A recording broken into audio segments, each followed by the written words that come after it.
The screech of hydraulics was the most satisfying sound I'd ever heard. As the massive, bright yellow steel barrier slammed shut, my quiet life was probably over, but so was the reign of our HOA President, Carol Ann. More importantly, her illegally parked Lexus was now a permanent and very expensive monument on my driveway. Of course, let's rewind and I'll lay out how it all started. You have to understand, I'm probably not like most people you know. I work from home as a technical writer, which is a fancy way of saying I spend my days trying to make incredibly complicated things sound simple. It's a job that requires a lot of quiet, a lot of focus, and a whole lot of coffee. My life is built around a very deliberate, very controlled sense of order. And a huge part of that order is that I don't own a car. It's not because I'm some super environmentalist, though I do appreciate a clean planet. It's simpler and a lot more personal than that. When I was 19, I was in a car with my best friend, Leo. He was driving. We were just kids, you know? Driving a little too fast on a back road on a summer night, singing along to some terrible band on the radio, feeling like we were invincible. Then a deer jumped out of the woods. I remember the screech of the tires, the sickening crunch of metal, and then nothing. I woke up in a hospital with a broken arm and a concussion. Leo didn't wake up at all. The thing that haunts me isn't just the crash itself. It's the feeling of absolute, terrifying powerlessness.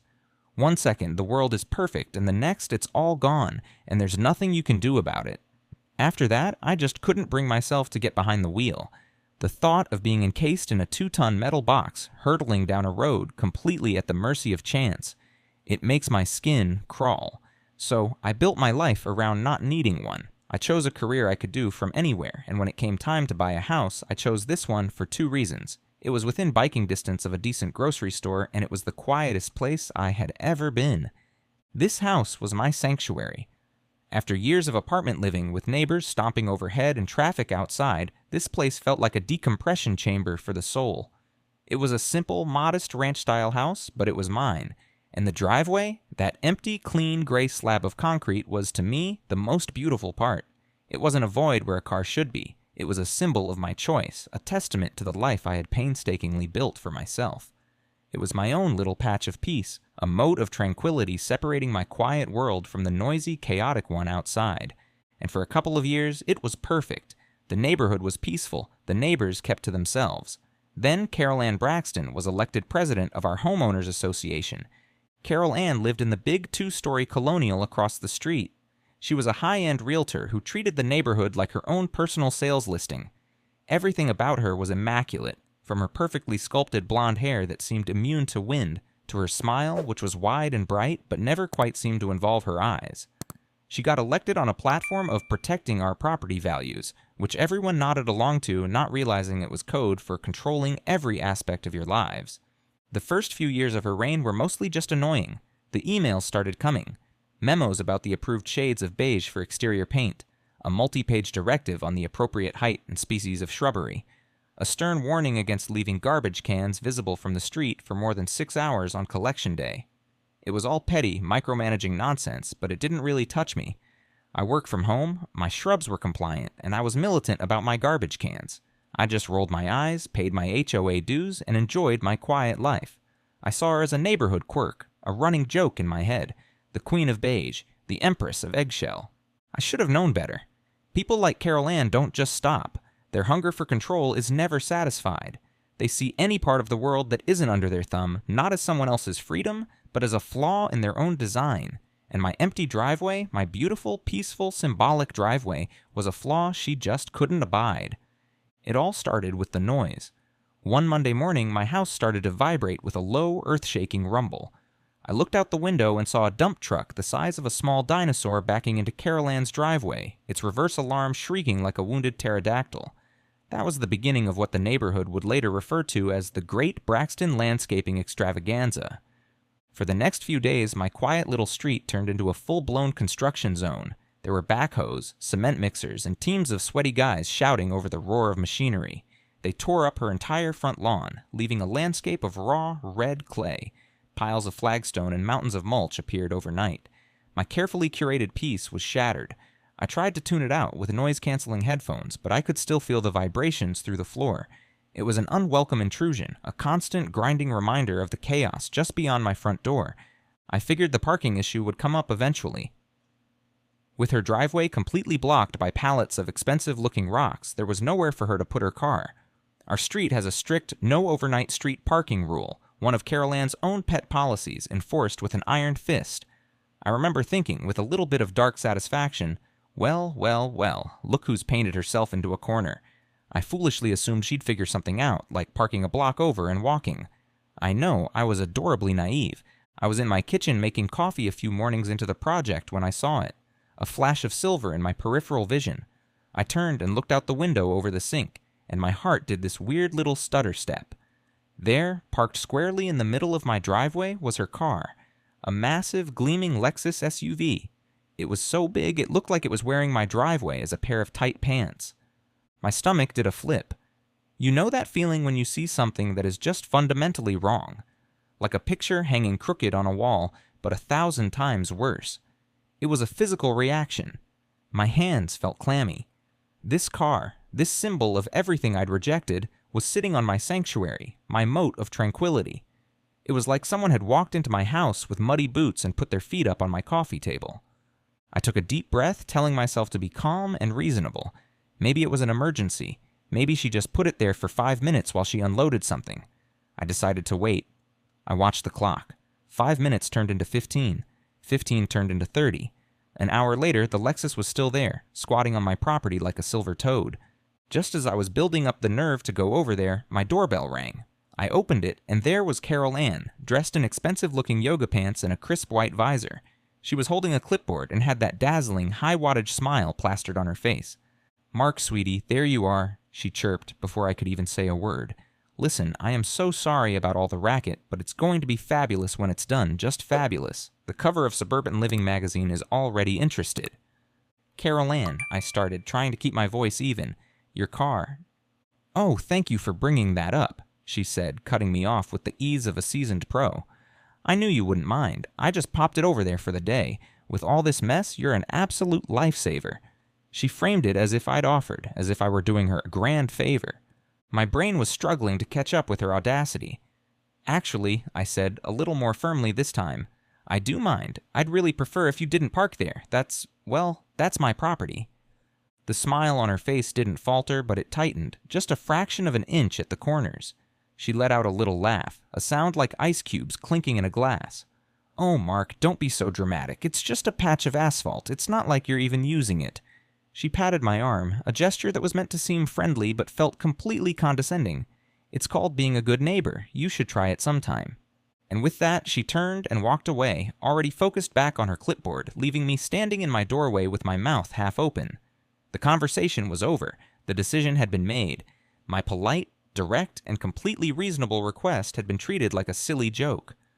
I stood there for a long time, just looking at her car. The feeling of violation was now mixed with a slow-burning anger. This wasn't a misunderstanding. This was a message. It was a demonstration of power. She was telling me, in no uncertain terms, that my space wasn't mine, my choices didn't matter, and my boundaries were invisible to her. The first tremor had just shaken my quiet little world, and I had a sinking feeling it was just the beginning. For the rest of that day, I was a wreck. I couldn't focus on my work. Every time I glanced out the window, the sight of that silver whale on my driveway sent a fresh jolt of anxiety through me. It was a monument to my own powerlessness. That night, I barely slept. I kept thinking I heard its engine start, only to realize it was just the house settling. The next morning, the car was still there. I decided to try a different approach, a less direct, less confrontational one. I am a writer, after all. So I wrote a note. I spent a good 20 minutes composing it, trying to strike the perfect balance between polite and firm. "Dear Carol Ann," it read, "I want to be very clear. I am not comfortable with you parking your vehicle on my private property. Please remove it immediately and refrain from parking here in the future. Thank you, Mark Kendall, 112 Oak Street." I printed it, put it in an envelope, and tucked it neatly under her windshield wiper. I felt a small sense of accomplishment. It was official. It was in writing. No more pretending this was some friendly misunderstanding. I watched from my window as she came out of her house later that morning. She walked to the Lexus, plucked the envelope from the windshield, glanced at it for no more than a second, and then, without even opening it, she crumpled it up and tossed it into a nearby bin filled with construction debris. Then she got in her car and drove off. An hour later, her husband returned in his own car and parked the Lexus right back in the same spot. The crumpled note was a slap in the face. It was one thing to dismiss me in person. It was another to treat my written words, my profession, my very essence, like trash. That's when I knew I had to go official. If she wouldn't respect me as a neighbor, maybe she'd respect the power of the institution she ran. That afternoon, I sat down and composed a formal complaint to the HOA Board of Directors. I cited the specific bylaws she was violating, the one about respecting private property, the one about vehicles constituting a nuisance, and my personal favorite, the one about street parking, which forced her onto my property in the first place. I laid out the timeline of events clearly and attached a photo of her car on my driveway. I sent the email and felt a grim sense of satisfaction. Let's see her ignore this. It was an official record. It would be read by the entire board. A week went by. A full, agonizing week of seeing that car appear every morning and disappear every evening. The construction across the street raged on. My anxiety was through the roof. Finally, an email landed in my inbox. It was from the HOA. My heart leaped. The letter was a masterpiece of corporate gaslighting. It was signed by the board's secretary, a timid man named George, who I'm pretty sure was terrified of Carol Ann, but the tone was pure Braxton. It acknowledged my concerns, but stated that the board had reviewed the situation and found no violation. It went on to say that in times of necessary home improvement, a spirit of community cooperation was expected. It ended with a sentence that made my blood run cold. We encourage you, Mr. Kendall, to embrace the community spirit that makes our neighborhood so desirable, and we trust this matter is now closed. They hadn't just dismissed my complaint. They had twisted it to make me the bad guy. I was the one lacking community spirit. I was the problem. I was so angry my hands were shaking. All the normal channels were useless. The system was not just broken, it was being actively used as a weapon against me by the very person in charge of it. There was only one thing left to do. I had to confront her again, but this time there would be no politeness, no room for misinterpretation. I waited until I saw her outside, directing the placement of a ridiculously large marble bird bath. I walked right across the street, my feet crunching on the gravel she'd spilled onto the asphalt. "Carol Ann," I said, my voice low and tight, "get your car off my property now." She turned, taking off her sunglasses. The fake smile was gone. Her eyes were like little chips of ice. "Excuse me?" "You heard me. I sent you a note. I sent the board a formal complaint. This ends today. Move your car and don't ever park it there again." She took a step closer, lowering her voice to a conspiratorial hiss. "Let me explain something to you, Mark. I am improving this neighborhood. I am raising the value of your sad little house with every dollar I spend over here. The least you can do is offer up a patch of concrete you don't even use. It's an eyesore, you know, an empty driveway. It looks indigent." I was speechless. Indigent. "In fact," she continued, a cruel little smirk playing on her lips, "I've been thinking, maybe it's time for a new bylaw, a minimum vehicle requirement. Every home must have at least one car, registered and visible, to maintain the aesthetic and status of the community. How would that suit you?" That was it. That was the moment the ground crumbled beneath me. It wasn't just about parking anymore. This was a threat to my home, my finances, my entire way of life. She was threatening to legislate me out of my own house because I wouldn't bow down to her. I walked back to my house in a daze, her threat echoing in my ears. I felt utterly cornered. Later that day, in a fit of desperate, pathetic defiance, I went to the garage and found some old plastic safety cones I'd bought years ago for a painting project. I placed them at the entrance of my driveway, 3 of them, and strung a length of bright yellow caution tape between them. It was a flimsy, ridiculous-looking barrier, but it was mine. It was a line drawn in the sand. The next morning, I woke up and looked outside. The Lexus was there, parked in its usual spot. My cones and tape were gone. I looked around frantically before finally spotting them, stuffed deep inside my own recycling bin. Standing there, in my pajamas, looking at my trashed cones and her gleaming, triumphant SUV, I felt something shift deep inside me. The part of me that wanted to be reasonable, to be a good neighbor, to follow the rules, just quietly shriveled up and died. She hadn't just thrown away some plastic, she had thrown away the very idea of a social contract. And I realized with a frightening and sudden clarity that if she wasn't going to play by any rules, then maybe I didn't have to either. My little rebellion with the cones lasted less than a night. Standing there in my driveway, looking at that smug silver SUV, I felt a kind of cold fury I hadn't experienced before. The flimsy barrier wasn't just a failure, it was a humiliation. She hadn't just moved them, she had disposed of them in my own recycling bin, a final, petty twist of the knife. I was done with notes. I was done with polite requests. I was done with trying to reason with an unreasonable person, It was time to bring in the professionals. My first call was to the police. I used the non-emergency number, of course. I'm not a monster. I calmly explained to the dispatcher that there was a vehicle parked on my private property without my permission and that the owner, my neighbor, refused to move it. The dispatcher sounded bored, like she was filing her nails while listening. She took my address and said they'd send an officer when one was available. An hour later, a police cruiser rolled up. A tall, tired-looking officer with a thick mustache and a name tag that read Jennings got out. He moved with the slow, deliberate pace of a man who had seen way too much nonsense in his career. "You're the one who called about the parking issue?" he asked, his voice flat. "Yes, officer." "That's my house, my driveway," I said, pointing, "and that's my neighbor's car. She's been parking it there for over a week against my express wishes." He walked over, peered at the Lexus, then looked at my house, then back at the car. "All right, and you've asked her to move it?" "Repeatedly, in person and in writing. She refuses." As if on cue, Carol Ann's front door opened. She must have been watching from the window. She scurried across the street, her face a mask of concern and confusion. "Officer, is there a problem?" she asked, her voice dripping with sweetness. She completely ignored me, focusing all her attention on Jennings.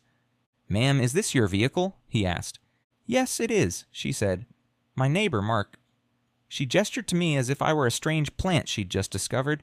"He was kind enough to let me use his driveway while we have some work done. I can't imagine what sort of misunderstanding could have led to him calling you." I stared at her, my jaw tight. The sheer, unmitigated gall of her lie was breathtaking.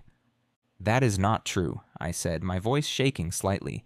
"I have told you repeatedly that you do not have my permission." Jennings held up a hand, silencing us both. He looked from her perfectly feigned innocence to my barely contained rage. I could see the exhaustion in his eyes. He'd seen this show 1,000 times. "Okay, here's the deal," he said, turning to me. "This is private property. It's your driveway, his car. Because it's a dispute between you two and the vehicle isn't abandoned or blocking a public thoroughfare, it's a civil matter. It's not a criminal one." "So you can't make her move it?" I asked, incredulous. "I can't have it towed, no. I can't force her to do anything. My advice," he said, turning to leave, "is to talk to your HOA or take it to civil court. Have a good day." He got back in his cruiser and drove off, leaving me standing there next to the giant silver symbol of my defeat. Civil court. The words echoed in my head. That felt like using a sledgehammer to kill a fly. But I was out of options. Or was I? My next call was to the biggest towing company in town. "Yeah, I need a vehicle towed off my private property," I told the guy who answered. "Sure thing. What's the address?" he said. "All business." I gave him the address and described the car. "Okay, a Lexus SUV. Is it blocking you in?" "No, I don't have a car." There was a pause. "Okay, so it's just on your driveway?" "Yes, it's my neighbor's. She won't move it." The friendly, business-like tone vanished. "Oh, it's a neighbor dispute." "Yes, but it's my property. I want it gone." "Look, pal," he said, his voice dropping. "I can't touch that. If I tow that car and she decides I didn't have the right, she can sue me for damages, for unlawful towing. You name it, especially if she's the head of the HOA, like you said. No way, unless you have a police officer on site to authorize it. My hands are tied." "The officer just left. He said he couldn't authorize it." "Then I can't help you, man. Sorry." He hung up. I felt a wave of genuine despair wash over me. The police, the very people meant to enforce laws, couldn't help. A private business whose entire purpose was to move cars wouldn't help. I was well and truly on my own. There was one last door to knock on, the most expensive one. The next day, I had an appointment with a local lawyer who specialized in property law. His office was filled with dark wood and leather-bound books, and it smelled like money. I sat across a massive desk from a man in a perfectly tailored suit who listened patiently as I recounted the whole sordid tale. When I was done, he leaned back in his chair and steepled his fingers. "Well, Mr. Kendall," he said, his voice calm and measured, "the good news is you are 100% in the right. Legally, she is trespassing. Your property rights have been violated." A surge of relief went through me. "Great, so what do we do?" "Well," he continued, "the first step would be for me to draft a formal cease and desist letter on my official letterhead. We'll send it via certified mail. That will cost you $400. I nodded. "Okay." "Now, given what you've told me about this woman," he said, "she will likely ignore it. At which point, our next step would be to file a lawsuit. We'd sue for trespassing and seek a court injunction to prevent her from ever parking there again. We'd file the initial complaint. That's about a $2,000 retainer to start. Then she gets served, her lawyers respond, we have discovery, depositions. It could take months, maybe over a year, and she could countersue for harassment, anything to drag it out. I felt the air leave my lungs. My little problem of a car on my driveway was turning into a financial and emotional black hole. So, to be clear, I said, I'm right, but it will cost me thousands of dollars and a year of my life to prove it. The lawyer gave me a sympathetic, weary smile. The wheels of justice turn slowly, Mr. Kendall, and they are very expensive. That's just the reality of the system. I walked out of that office and into the bright afternoon sun feeling utterly defeated. I had followed every rule. I had tried to be polite. I had tried to be firm. I had called the police. I had called a tow truck. I had consulted a lawyer, and every single path had led to a dead end. The system wasn't just failing me, it was actively protecting her right to harass me. I got home, and there it was, the Lexus. It seemed to gleam with a special, mocking intensity. It was a monument to her arrogance and the system's impotence. And as I stood there, staring at it, a cold, hard certainty settled in my gut. The lawyer was wrong. That wasn't the only reality. If the system wouldn't provide a solution, I would have to create my own. That night, I hit rock bottom. I sat in my living room in the dark, just staring out the window at the silhouette of that damned Lexus. I felt like a ghost in my own home. Every legal and logical avenue was a dead end. The system I believed in had shrugged its shoulders and walked away. I felt this profound sense of injustice, the kind that eats you up from the inside. It felt like she had won. I was beaten. For a couple of days, I just stewed in it. I tried to work, but the words on the screen were just a blur. My mind kept replaying every conversation, every dismissal, every condescending smile. I felt the walls of my quiet little world closing in. The thought of selling the house, of just running away, was no longer a fleeting fantasy. It was starting to feel like the only sane option. Give up. Let her have her stupid patch of concrete. Let her win. But then something happened. I was making coffee, staring blankly out the window at the car, and I remembered what the lawyer said. You are 100% in the right. And I remembered what Carol Ann said. It's not like you're even using it. And a different kind of anger started to bubble up. Not the hot, frustrated anger of before, but a cold, hard, diamond-sharp rage. Who was she to decide if I was using my property? Who was she to tell me my choices were invalid? This wasn't just about a car anymore. This was about my right to exist in the space I had earned, in the way I had chosen. The idea of letting her drive me out of my own home, my sanctuary, became physically repulsive. Running away wasn't a solution. It was an abdication. It was letting the bully win. And that's when my brain, my analytical, technical writer brain, finally kicked into gear. I had been trying to fight her using other people's systems, the police, the lawyers, but I hadn't truly used my own skills. I organize complex information for a living. I find clarity in chaos. I had been playing checkers when I should have been playing chess. Her power didn't come from the law of the land. It came from the convoluted, labyrinthine laws she had created herself. The HOA bylaws. I decided that if I was going to be defeated, it would be on my own terms. I would read every single word of the documents that governed our lives. I would know them better than she did. I went to the HOA website and downloaded the full package. The covenants, conditions and restrictions, CC and Rs, the bylaws, the architectural guidelines. It was over 100 pages of dense, mind-numbing legalese. It was my worst nightmare and my greatest weapon, all rolled into one. For the next 2 nights, I did nothing but read. I sat at my dining room table with a highlighter, a pot of coffee, and a growing sense of disbelief at the sheer absurdity of it all. There were rules about the maximum allowable gloss level of exterior paint. There was a clause forbidding the keeping of chickens, but with a weirdly specific exception for ornamental fowl if approved by the board. There was an entire page dedicated to the proper maintenance of mailboxes. It was a tyrant's charter, a monument to petty control. I was looking for anything, a loophole, a contradiction, a forgotten rule that I could use. Most of it was useless, designed to give the board, and therefore Carol Ann, absolute power. The section on property modifications was particularly depressing. You couldn't build a shed, put up a fence, or even plant a tree that would grow over 6 feet tall without submitting a detailed plan and getting written approval from the Architectural Review Committee, which, surprise, surprise, she chaired. I was starting to lose hope. It felt like every sentence was another brick in the wall around me. I was on my 3rd cup of coffee, my eyes burning from staring at the screen, when I got to a subsection titled Driveway and Walkway Installations. It was mostly about approved paving materials, no gravel, no plain concrete, only approved pavers or stamped asphalt. And then I saw it. Tucked away at the end of a long, rambling paragraph was a sentence that made my heart stop. I read it once, then I read it again, out loud, to make sure my sleep-deprived brain wasn't inventing things.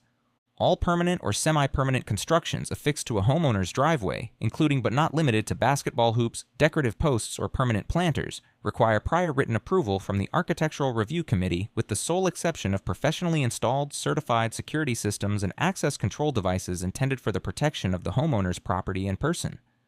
My highlighter hovered over the words, then came down with a thick, decisive yellow streak. I leaned back in my chair, a slow grin spreading across my face. I knew exactly where this rule came from. I remembered the community meeting a year ago. A family down the street, the Hendersons, had put up a really nice basketball hoop for their kids. Carol Ann had thrown a fit, claiming it lowered the aesthetic prestige of the neighborhood. The Hendersons argued that it was a simple, harmless piece of equipment. To shut them down and make sure it never happened again, Carol Ann had railroaded through this incredibly specific, ironclad rule. But in her arrogant rush to forbid something as innocent as a basketball hoop, she had created the perfect, glorious loophole. She had been so focused on stopping kids from having fun that she'd accidentally created an express lane for exactly what I needed: a certified security system, an access control device.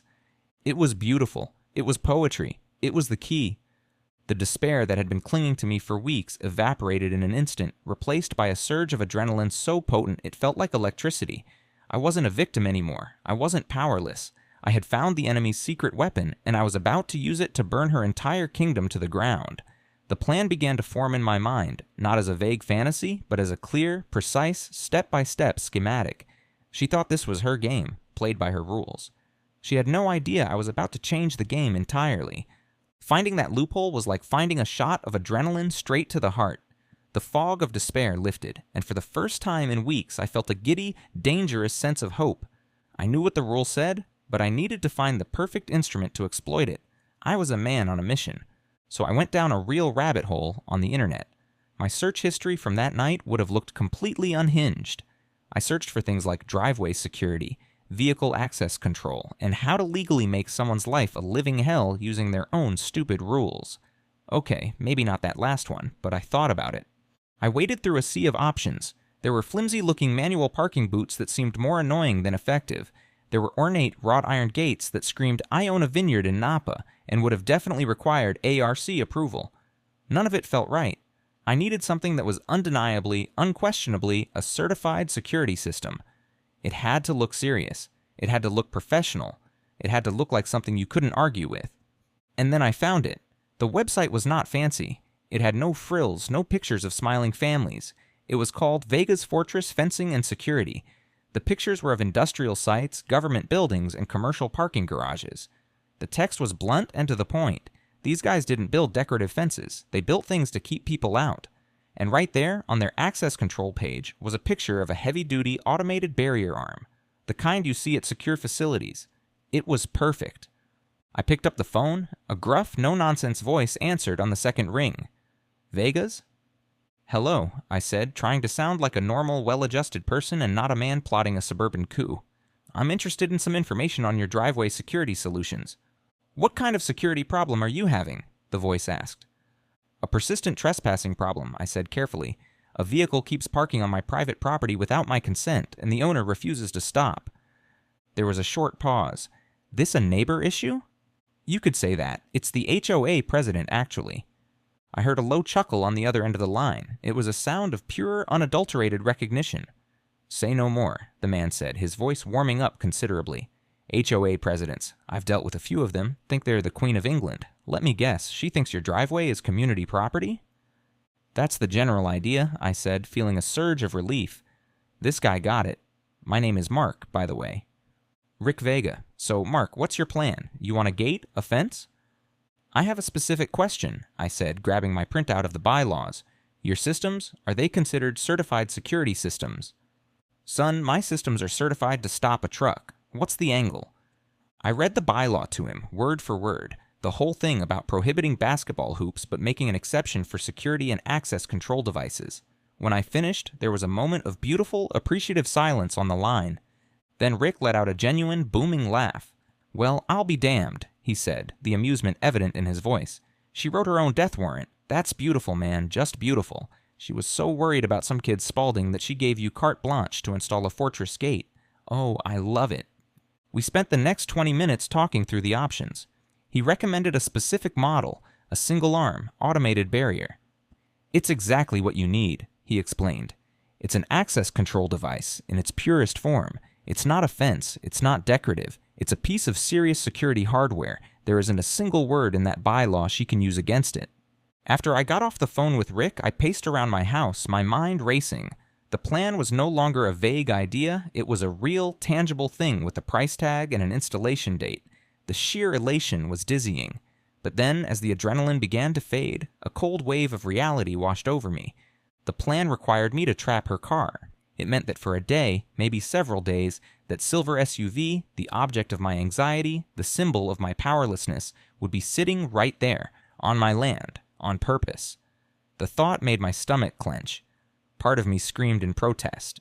The whole point was to get rid of the car. I stopped pacing and stood in front of the window, staring at the driveway, which was mercifully empty at that moment. I thought about the constant, low-grade hum of anxiety I'd been living with for weeks, the feeling of dread every morning when I looked outside, the helplessness, the humiliation. It was 1,000 tiny cuts every single day. My plan, on the other hand, was one clean surgical incision. It would hurt. Having that car trapped there would be a special kind of hell, but it would be a controlled burn. For the first time, the car wouldn't be a symbol of her power. It would be a hostage. It would be a symbol of mine. I would be the one dictating the terms. It was a calculated sacrifice, enduring a few more days of that gut-wrenching presence in exchange for the guarantee of permanent, blissful peace. I was going to take the thing that haunted me and turn it into the weapon of my liberation. I walked back to the phone, my hand steady, my resolve firm. I called Rick Vega back. "Rick, it's Mark Kendall." "Figured I'd be hearing from you," he said. "Let's do it," I said. "What's the next step?" "Music to my ears," he replied. "First thing is, we do this by the book, your book and the city's book. I'll pull the city permit for an access control device installation. It'll take a few days, maybe a week, but it makes us bulletproof. Once that's in hand, we wait for the perfect moment. We'll need a day when you know she's gone for hours. This needs to be timed like a military operation." "A military operation?" I smiled. I liked the sound of that. The war was coming, and for the first time, I knew I had the bigger gun. The week I spent waiting for the city permit to clear was one of the longest of my life. It was this weird, agonizing limbo. The plan was locked in, the money was set aside, but I couldn't do anything but wait and watch. Every morning, like clockwork, her Lexus would appear on my driveway. Every morning, I'd have to fight down a fresh wave of anxiety and anger, but now it was different. It was tempered with a secret, thrilling knowledge. I felt like a spy in my own home, tracking my target, learning her patterns. I started a little logbook, left at 9:15, returned at 5:30. She had a standing all-day thing every Thursday, some big regional sales meeting for her realty company. That was it. That was my D-Day. The email from Rick came on a Tuesday afternoon. The subject line just said, "We are a go." Attached was a PDF of the approved city permit. I stared at it for a full minute. It was real. I called him immediately. "This Thursday," I said, my voice barely a whisper. "She's gone all day on Thursdays." "Thursday it is," Rick said. "My guys will be there around 10. Just give us the signal that the Eagle has landed." I almost laughed. "The Eagle?" "The Lexus, man. Once the Lexus has landed." That Thursday morning, I was so wired on coffee and nerves I could feel my own heartbeat in my ears. I sat by my front window, peeking through the blinds like a character in a spy movie. Right on schedule, she came out, got in her car, and backed it into my driveway. The sheer, unthinking arrogance of it was still staggering. She got out, locked it, and a few minutes later, a colleague picked her up from her own house. The Eagle had landed. I picked up the phone and dialed Rick. "We're on," I said. An hour later, Rick's truck, a big Ford F-250 with the Vegas Fortress logo on the side, pulled up. Two guys got out, looking thoroughly professional. They weren't the loud, shouting types from the crew across the street. They were quiet, efficient, and moved with purpose. Rick got out of the passenger side and gave me a subtle nod from the street.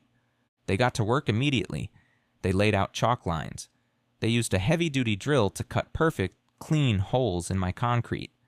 The sounds were sharp and industrial, a stark contrast to the chaotic mess of Carol Ann's landscaping project. It was the sound of precision, the sound of progress. Everything was going perfectly, almost too perfectly. And then, of course, the hiccup arrived. It came in the form of Carol Ann's husband, Tom, who apparently decided to come home for lunch. He pulled up in his own car, saw the work truck and the two guys drilling into my driveway, and just stood there for a moment, looking utterly bewildered. My heart hammered against my ribs. This was it. He was going to call her. The whole plan was about to get blown up right on the launch pad. Tom, a guy who I don't think I'd ever seen do anything more strenuous than carry groceries, wandered over toward the crew. "Hey, what's going on here?" he asked, looking at the holes in my driveway. One of Rick's guys, a burly guy with a thick beard, didn't even stop working. He just glanced up and said, "City-approved access control installation, sir." Tom blinked, completely clueless. The word city-approved seemed to short-circuit his brain. He looked at the professional truck, the serious-looking crew, my house, and then just kind of shrugged. I guess he figured it was some weird official business he didn't understand. He mumbled an "oh, okay," and scurried inside his own house. I let out a breath I didn't realize I'd been holding for a full minute.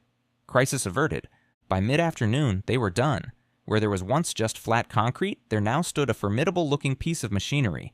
The base was bolted deep into the ground. The bright yellow steel arm, a solid 8-foot bar of don't even think about it, was resting in its upright, open position. It was bigger and more glorious than I had imagined. Rick came to my door. "All set," he said, handing me a small remote. "One button to open, one to close. It's all yours. Send me a picture of her face when she sees it." He grinned, gave me a little salute, and they were gone. For a while, I just stood there, looking at it. This massive, industrial thing, this incredible statement piece, was now a permanent part of my home. I felt a tremor of fear. What had I done? Then I thought of the notes, the threats, the condescending smiles. I walked to the edge of my driveway, took a deep breath, and pressed the close button. The hydraulic whir was quiet but firm. The yellow arm smoothly descended, faster than I expected, and landed in its receiver post with a solid, satisfying thunk. The trap was set. I didn't have to wait long. Just after 5, her colleague's car pulled up across the street. Carol Ann got out, laughing about something. She waved goodbye and turned toward her house, then stopped, her keys halfway to her front door. Her usual path was to walk up her own driveway, but it was still a mess of mud and rocks, so she turned to walk across the street and cut across my lawn to get to her door. And that's when she saw it. First came the confusion. She stopped dead in her tracks in the middle of the street. She tilted her head like a dog trying to understand a weird noise. Her eyes scanned from the base of the machine to the long yellow arm barring the entrance to my driveway. Then her gaze followed the arm and landed on the front bumper of her trapped Lexus. I watched her brain process the information in real time. The confusion melted away, replaced by a flicker of disbelief. Her mouth opened slightly. Then the disbelief curdled into pure, unadulterated rage. Her face, which she normally kept in a state of pleasant plastic perfection, contorted into a mask of fury. Her skin went from beige to blotchy red. "What is that?" she shrieked, to no one in particular. She pointed a trembling finger at the barrier. "What the hell is that?" She stomped over to the edge of my property, peering at the mechanism as if she could intimidate it into moving. She yanked on the arm, but it didn't budge. It was, after all, bolted into 2 feet of reinforced concrete.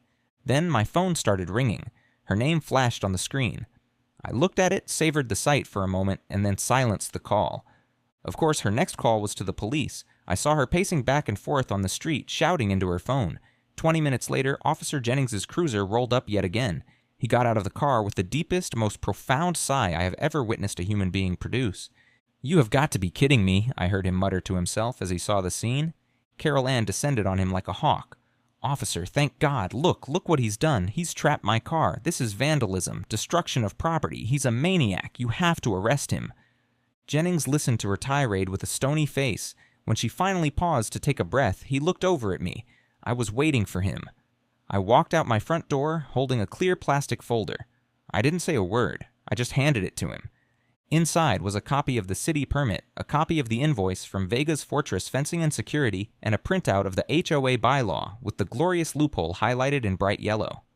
He took his time, reading each document carefully. He looked at the permit. He looked at the bylaw. He looked at the massive, professionally installed barrier. He looked at her apoplectic face. Finally, he handed the folder back to me. He turned to Carol Ann. "Ma'am," he said, his voice flat as a Nebraska prairie, From what I can see here, the homeowner has installed a city-approved security device on his own property in accordance with your own HOA bylaws." He gestured to her car. "As for the vehicle, it's still a civil matter. I can't help you." Her face crumbled.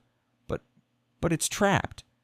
"Yes, ma'am," Jennings said, a flicker of something almost like a smile touching his mustache. "It certainly is. You know, there's a special kind of quiet that follows a storm." After Officer Jennings left and Carol Ann was left standing on the street, sputtering in a cloud of her own impotent rage, a weird calm settled over the neighborhood. The construction noise from her yard had stopped for the day. The only sound was the faint buzzing of a cicada somewhere. And there, in the middle of it all, was my masterpiece. One trapped Lexus, imprisoned by a giant yellow arm of justice. Carol Ann didn't give up right away, of course. People like her never do. I watched from my window as she furiously made call after call. First, she got her husband, Tom, to come out. He looked at the barrier, poked it tentatively with his finger as if it might bite him, and then looked at his wife with a helpless shrug. He was about as useful as a screen door on a submarine. She shooed him away with a dismissive wave. Next, she apparently called a locksmith because a little white van pulled up about an hour later. The guy got out, took one look at the industrial-grade hydraulic system bolted into 2 feet of concrete, and just laughed. I could see him shaking his head, explaining through gestures that his tools were for door locks, not for dismantling a piece of equipment that looked like it belonged at a border crossing. He got back in his van and drove away, leaving her standing there, fuming. The first night was the best sleep I'd had in a month. The next morning, the fun really started. It began subtly. The early morning dog walkers. I saw them approach. Their eyes would flick to the bizarre scene on my driveway, and they'd stop. They'd pretend to be checking their phones or adjusting their dog's leash, but they were staring. Then they'd continue on their walk, but with a new urgency, no doubt rushing home to tell their spouse what they'd just seen. Then came the morning commute. It was like a parade. Car after car would slow down as they passed my house. People were pointing. I saw brake lights flash all the way down the block. My driveway had become a local landmark, the hottest tourist attraction in our sleepy suburb. By lunchtime, the story had breached the borders of our little community. Someone, probably one of the teenagers who thought the whole thing was hilarious, took a picture and posted it on the town's main Facebook group. A friend sent me the link. The picture was glorious. It was taken from the street, perfectly framing the gleaming, trapped SUV behind the bold yellow arm. The caption was simple. "Things are getting weird in the Oakwood subdivision. Looks like the HOA president is in a timeout." And the comments were a thing of beauty. It was like a dam of resentment had broken. "Is that Carol Ann Braxton's car? Serves her right. She sent me a violation notice because my welcome mat was non-compliant." "OMG, I live there. The guy who owns that house is super quiet. She must have finally pushed him too far." "That is the most beautiful thing I have ever seen. Popcorn is ready." Person after person chimed in, sharing their own horror stories of Carol Ann's tyrannical reign, the story of my non-compliant garbage cans, the war over shrubbery height, the great beige paint controversy. It all came out. Her carefully constructed public image as a respected, powerful community leader was being dismantled, meme, by the very people she ruled over. She wasn't a queen anymore. She was a punchline. I'm sure she saw it too because her desperation escalated. I heard through the neighborhood grapevine that she tried to convene an emergency HOA board meeting to have them declare my barrier a hostile structure and have it forcibly removed. But the board members, including her timid secretary George, were suddenly unavailable. Now that she was a public laughingstock, nobody wanted to be seen as her ally. Her power had been based entirely on the illusion of authority and respect, and with one fell swoop, I had shattered it. It took 3 full days. 3 days of her Lexus sitting there, collecting a fine layer of dust and pollen. 3 days of her being a prisoner in her own home, no doubt terrified to show her face. Finally, on the 3rd evening, my doorbell rang. I looked through the peephole, and there she was. No clipboard, no power suit. She looked smaller somehow. Defeated. The mask was gone. I opened the door and just waited. She wouldn't look me in the eye. She stared at a spot on my porch somewhere near my feet. "Mark," she said, her voice quiet and strained, I would like to have my car back." I let the silence hang in the air for a moment. "Is that so?" I said, my voice calm. "Yes," she whispered. "Please." The word "please" coming from her lips was the sweetest victory I could have imagined. But I wasn't done. This wasn't just about getting an apology. This was about accountability. "I'm sure you would," I said. "But your actions have cost me a significant amount of time, stress, and money. Before I even consider helping you, we need to settle your account." She finally looked up, her eyes filled with a confused resentment. "Settle my account?" "Yes," I said. I had the number ready. "First, there's the fee for my legal consultation, which I was forced to seek because of your harassment. That was $400. Second, there is the driveway usage and security testing fee, which for a 3-day period comes to $250. And finally, I will require a formal letter of apology acknowledging that you were parking on my private property without permission and that you will never do so again." She stared at me, her mouth agape. She looked like she was going to explode, but there was no fire left. She was just an empty shell. She knew she had no choice. The entire town was watching. "Fine," she bit out. She went back to her house and returned 20 minutes later. She shoved a personal check for $650 into my hand, along with a hastily scribbled, pathetic excuse for an apology on a piece of notepaper. I read the note. I looked at the check. Then I looked at her. I pulled the small remote out of my pocket. I aimed it at the barrier and pressed the open button. The soft whir of the hydraulics filled the evening air. The big yellow arm rose majestically, freeing its prisoner. She didn't say another word. She practically ran to her car, fumbled with the keys, and got in.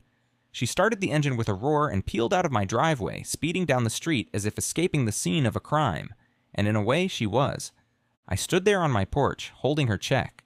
The war was over. I had won. The barrier stood guard under the setting sun, no longer a weapon, but a symbol. A promise that my quiet little world would stay quiet. It's funny how quickly things can change. After Carol Ann sped away, leaving a faint smell of burnt rubber and wounded pride in the air, the silence that fell over the street felt different. It wasn't the tense, fragile quiet I'd been living in for weeks. It was a deep, solid, and unshakable peace. The kind I'd bought this house for in the first place. The next few months were like watching the slow, gentle tide wash away a sandcastle of tyranny. The story of the Lexus in a cage became something of a local legend. My driveway was, for a little while, a minor celebrity. But the real changes were more profound. Carol Ann, as you can imagine, couldn't stay. Her power was built on a foundation of perceived class and untouchable authority. Once the entire town had laughed at her, that foundation turned to dust. She couldn't show her face at the grocery store without getting smirks. Her real estate business, which relied on her image as a purveyor of prestige, took a massive hit. Her grand landscaping project, the very thing that started this whole mess, sat half-finished for weeks, a muddy, weed-choked monument to her hubris. About 2 months after what I now call the liberation, a for sale sign appeared on her lawn. It was planted right in the middle of the unfinished, chaotic mess. It was the most satisfying thing I had ever seen. They sold the house for less than they were asking, to a young family with 2 kids and a minivan, who seem perfectly nice and have never once looked at my driveway with covetous eyes. The HOA underwent a revolution. With Carol Ann gone, the whole structure collapsed. An emergency meeting was called not by her, but by the other residents. People were energized. They showed up, they spoke up, and they voted out every last one of her cronies on the board. The new president is a retired history teacher named Arthur, a quiet man who seems to believe that the primary purpose of an HOA is to cash the dues checks and make sure the communal sprinklers work. One of his first acts was to propose a simplification of the bylaws.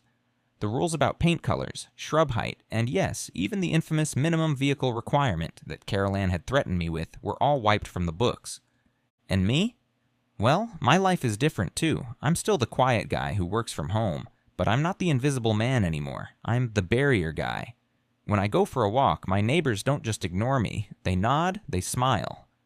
Sometimes it's a knowing, conspiratorial smile. The guy at the local coffee shop gives me my order and says, "On the house, Mark," for services to the community. I've never been a hero, and I'm still not. I'm just the guy who finally did what everyone else was only dreaming of.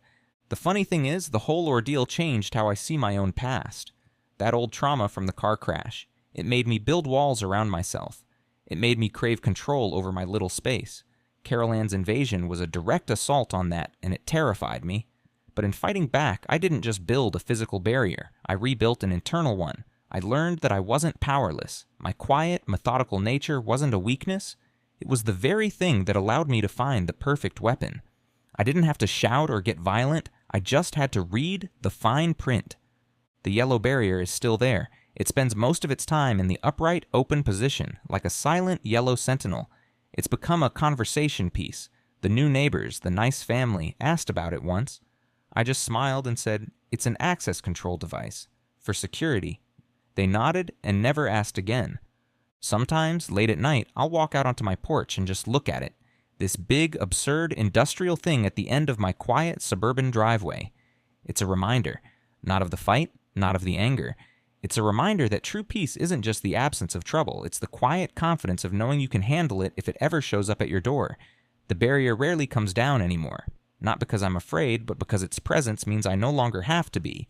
My driveway is empty, and my world is finally, truly quiet.